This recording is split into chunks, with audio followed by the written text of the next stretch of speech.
একটা আয়াত বলছে যে একদিন সবকিছু আল্লাহ সুবহানাহু ওয়া তাআলার কাছে উপরে চলে যাবে, যেদিনের পরিমাণ হবে 1000 বছর তোমাদের হিসেবে। একটা দিন, একটা সময়কাল, যেটা সময় হবে তোমাদের হিসেবে 1000 বছর।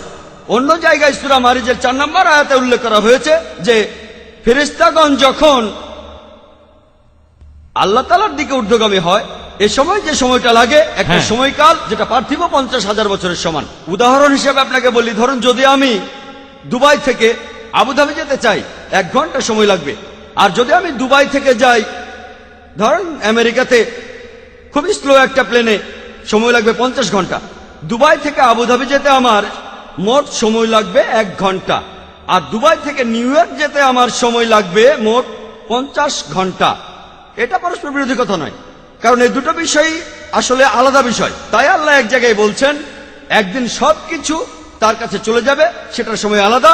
অন্য জায়গায় ফেরেশতাগণ তার কাছে যাবেন, সেটার সময়ও আলাদা। এটা পরস্পর বিরোধী নয়, এখানে বিষয় দুটো আলাদা, তাই সময়ের হিসেবটাও আলাদা।